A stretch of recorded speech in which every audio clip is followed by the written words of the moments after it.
Natalie AI thing seems utterly preposterous and ridiculous, and even for an MCU show, I'm finding it to be a little bit of a bridge too far to go. The heist crew, all lame. Every single one of them, all lame.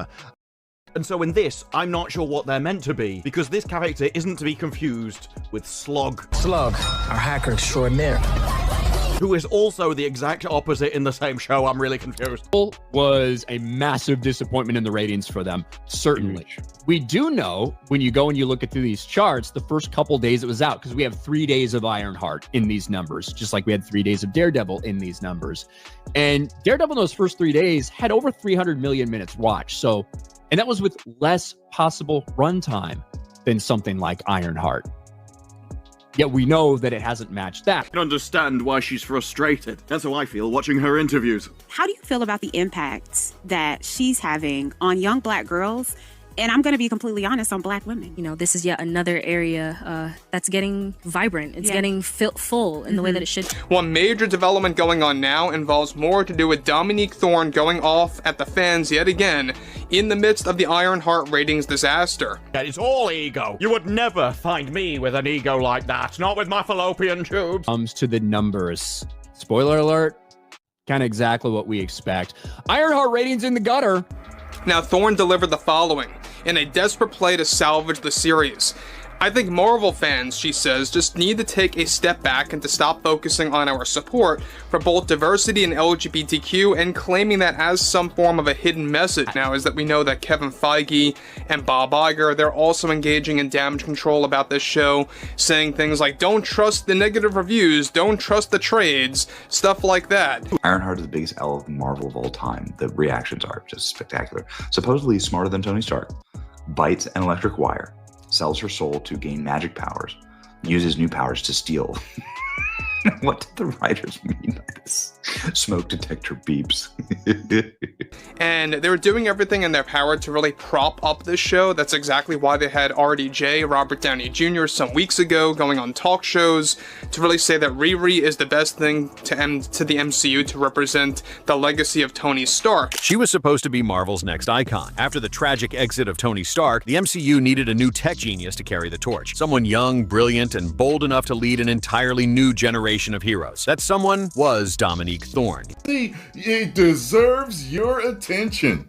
Ironheart deserves your attention. That's how I knew. I was like, oh, they are desperate to get people to watch this show.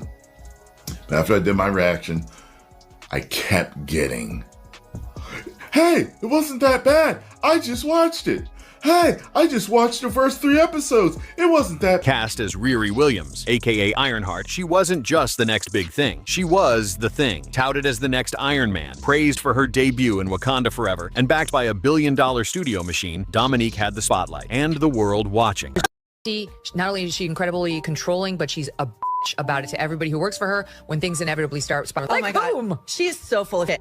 This is not. But then, almost overnight, everything went sideways. The series bombed, the fans turned, the press evaporated, and Dominique, she vanished, like actually disappeared. No finale interviews, no red carpet goodbye, no carefully worded press tour to smooth things over. Instead, a cryptic flight to Dubai, a deleted apology, and whispers of Marvel demanding $120 million back. And the worst part, no one, not Marvel, not Dominique, not anyone close to the show, has said a word since. It's like the franchise was erased on purpose.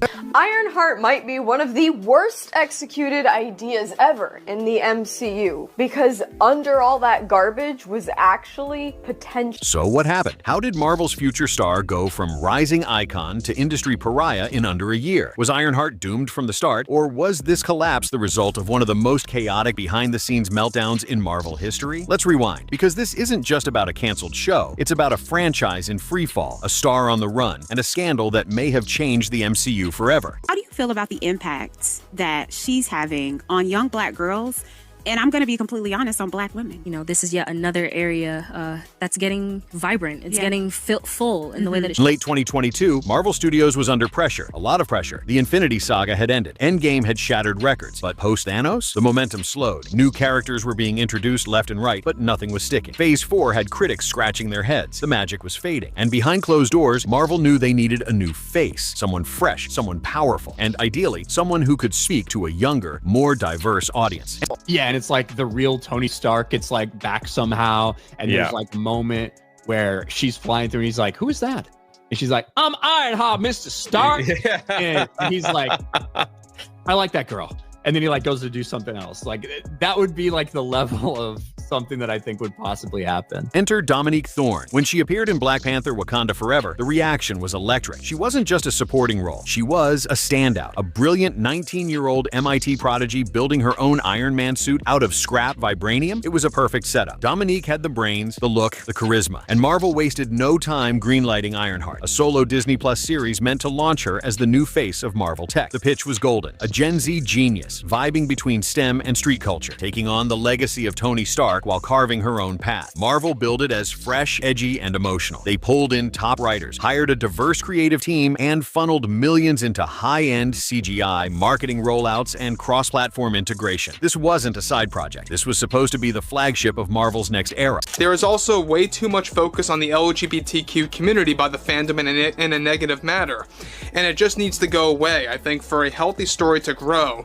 and for Riri to really share her limelight with. Dominique began doing interviews, press tours, podcasts, and fans bought into the vision. Articles called her the Gen Z Iron Man. Marvel insiders whispered about her replacing key characters in upcoming crossover films. Her casting wasn't just a nod to diversity, it was strategic. She was positioned to become a billion-dollar brand, and in the beginning, it worked. The anticipation was real. TikTok was flooded with cosplay. Fan pages speculated on Riri Williams' future team-ups, Young Avengers, Secret Wars, Armor Wars. Marvel was planting the seeds for an entire sub-franchise around her. But there was one problem. Behind the scenes, something wasn't clicking. The deeper the studio pushed into the rollout, the more cracks started to show. Cracks they hoped audiences wouldn't notice until it was too late. And as it turns out, they did notice. Because when Ironheart finally premiered, the hype didn't just fizzle, it exploded in Marvel's face. Ironheart was supposed to be Marvel's comeback story. A sleek, high-tech, emotionally grounded series that recentered the MCU around a new kind of hero. But the second it dropped on Disney Plus, fans knew something was wrong. The first episode opened with promise. A gritty Chicago backdrop, Riri in her dorm room building next-level tech, callbacks to Stark Industries. But then, the pacing dragged. The dialogue felt off. The tone bounced between sitcom awkwardness and YA melodrama. And Dominique Thorne, who once dazzled on the big screen, suddenly felt lost. Instead of coming off as confident or complex, her performance felt stiff. Lines landed flat. Emotional moments didn't hit. And viewers picked up on it immediately. Clips of awkward delivery went viral overnight. One TikTok simply captioned a scene, "This is the future of the MCU," and it racked up millions of views in hours. Fans on Reddit tore the writing to shreds. YouTubers dropped reaction videos titled Iron May or Ironheart is unwatchable. By the time episode 2 aired, viewer drop-off hit 40%. Episode 4, over 60% of the audience had already tapped out. Even hardcore Marvel fans, the ones who stuck through Ms. Marvel and Secret Invasion, gave up. Fan pages stopped posting clips. Merch pages reported slow sales. Ironheart Funko Pops literally started gathering dust in store shelves. Target clearance bins. Collectible forums couldn't give them away. And Marvel, they went silent. No mid-season trailers, no cast interviews, no Twitter Q&As, no last-minute award pushes or give it a chance marketing. It was like they knew. The studio realized this wasn't just a slow start, it was a disaster in real time. The show's flaws were undeniable. Bloated pacing, inconsistent tone, weak side characters, and a main character who,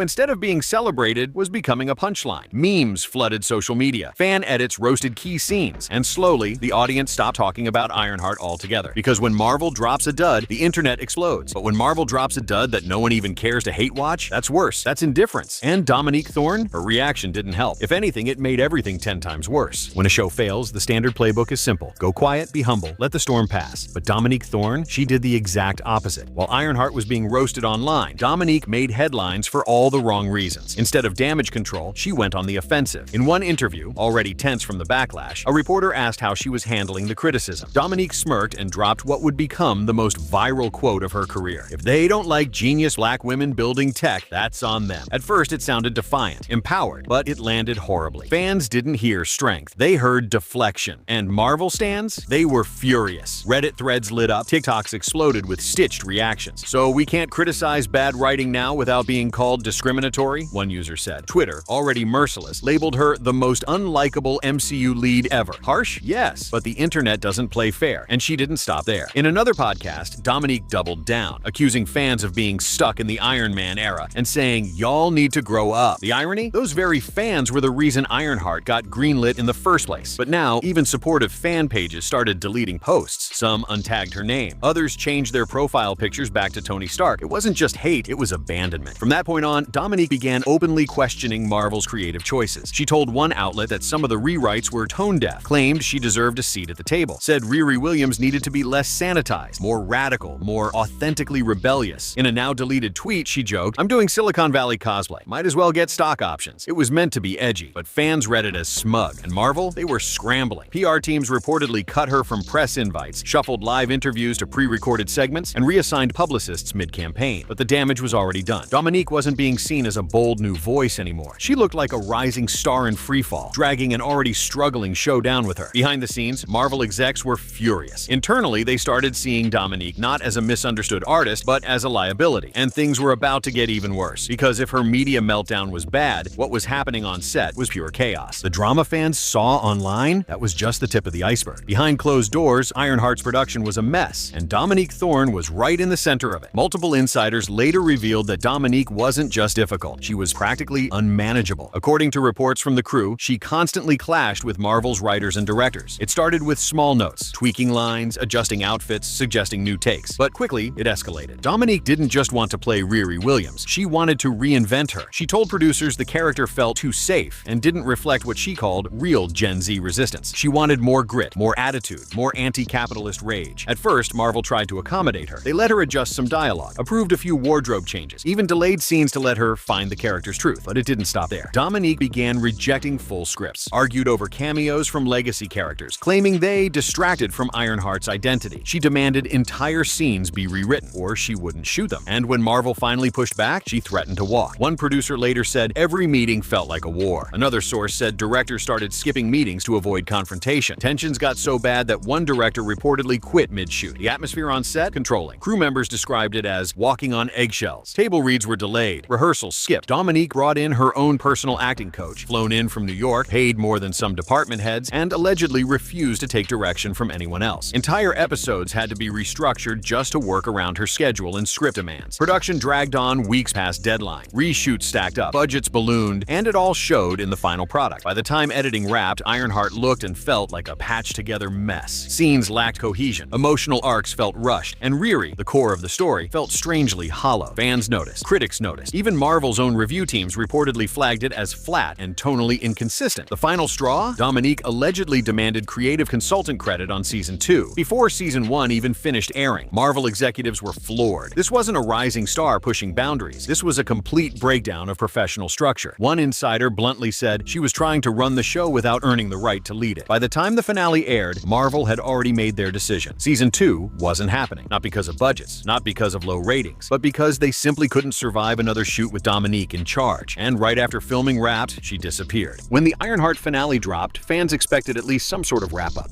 Maybe a goodbye message, a behind-the-scenes clip, a post from Dominique thanking viewers or teasing what's next. Instead, nothing.